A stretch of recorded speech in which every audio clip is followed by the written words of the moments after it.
Hello, hello, hello, everyone. I just posted on Facebook that I'm going to go live, so hopefully some people will see it and jump on with us.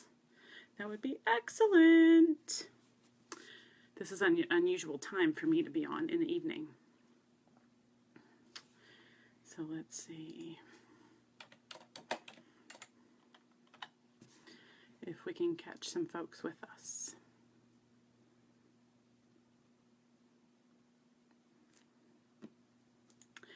Okay, so I'm going to get started. I was thinking today about the challenge, right? The November Grounded Vision Challenge. There's Miss Katie. Hi, Miss Katie. We're on. And to those of you that joined in live, don't forget there's supposed to be a little button down there that says you can like subscribe or follow that person so that you get notified when they're live. So it's a good chance to do that. But anyway, I was thinking about this challenge that I posted today and how gratitude is wonderful. And when we give thanks for things, that attracts more things to be thankful for, which is like awesome and amazing, and how, you know, we want to exist in the world.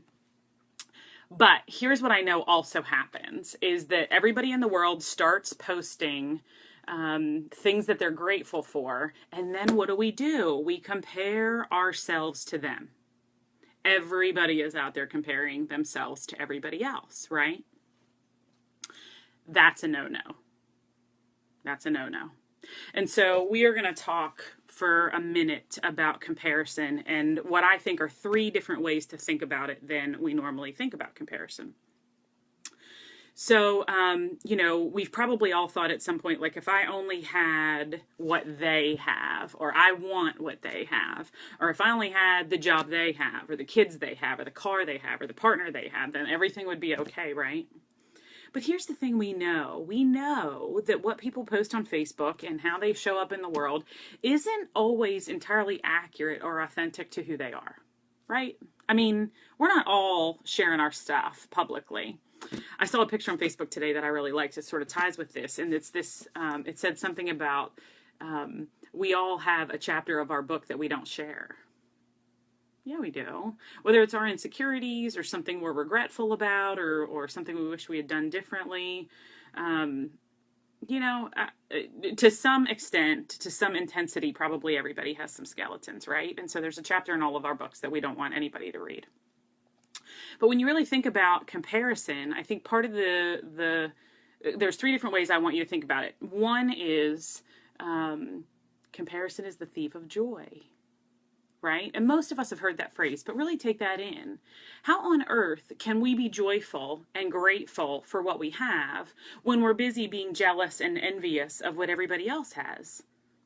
That isn't living in gratitude. That isn't living in your present moment. That isn't living in your joy, right? So comparison is the thief of joy, the number 1 reason to stop doing it.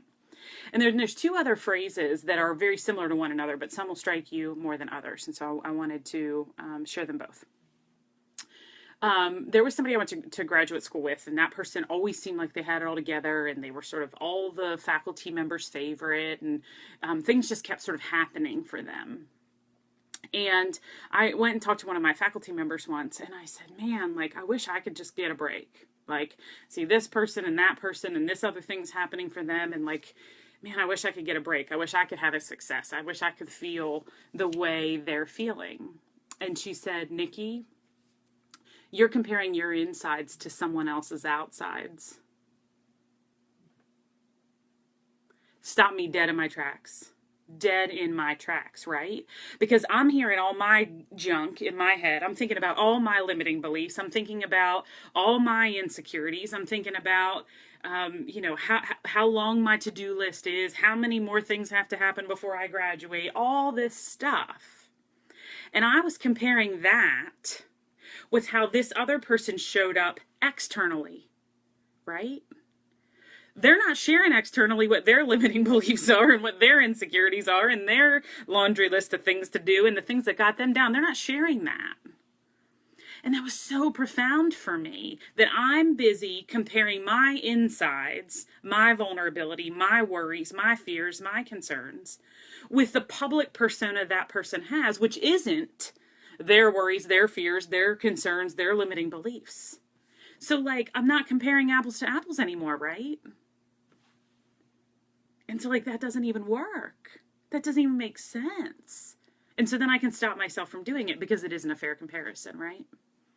And another way I've heard that same phrase, but it's a little bit differently, is that you're comparing your beginning to someone else's middle.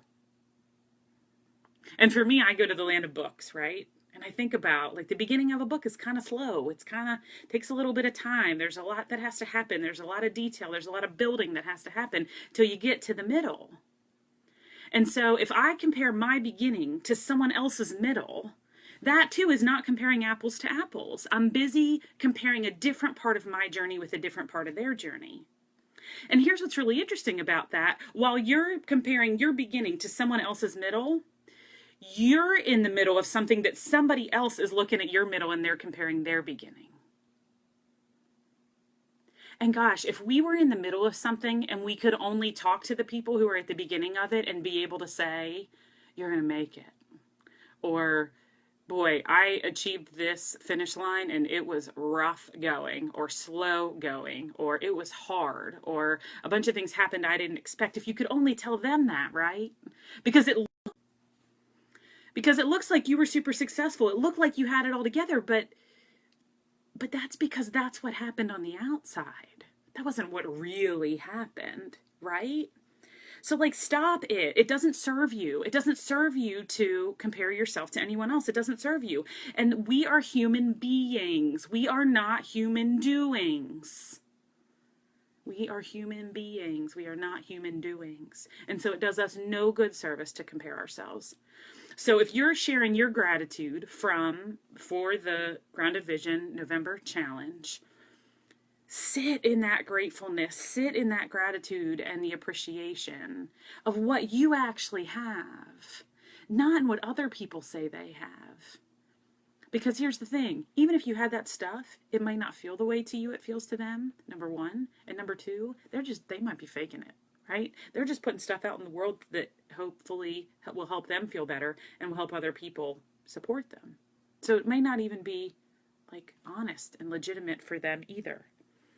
And so part of why I came on with no makeup and, not a lot of gunk in my hair, like I got a shower, I have an early morning meeting tomorrow, was so that I'm sharing my vulnerability with all of you. And that leads to my gratitude for today. So while I'm asking all of you to share your gratitude and to tag the Grounded Vision coaching and consulting page, my gratitude is for all of you, for commenting, for reaching out to me privately, for supporting me, for sharing videos and the other posts. All that stuff, all that engagement, all that involvement helps me know that there's some positive impact happening in the world. And I'm so thankful that you're on that journey with me. So that is my gratitude, is that you're loving and you're supporting and you're involved and you're engaged and you're communicating with me through the page, and that you're sharing your vulnerability. Because hopefully I've made a space to be vulnerable for myself and authentic about who I am, so that there's room for you to be vulnerable and authentic too. So thank you for all of that. That's my gratitude for November the 1st. And then I wanted to give you just a few quick updates on the challenge. So I need you to tag the page, which is to use the @ symbol. So do @ and start typing Grounded Vision, and hopefully it'll pop up for you and you can click on Grounded Vision Coaching. I don't know why I keep losing signal. I'm right where my Wi-Fi is. Crazy. Anyway, if you use the @ symbol and start typing Grounded Vision Coaching Consulting, hopefully it'll pop up. Just click it. That'll tag my page and let me know that you shared a video or a post. Make sure you make that post public so that I can see it and track it. Several people did that today. The folks that weren't able to tag the page checked in at Grounded Vision Coaching Consulting, and I was able to count it that way too. So there are definitely some people out there with some points already for today, for November 1st, which is awesome. Super, super excited about that. And the reason I'm doing that, everybody's asking me about hashtags.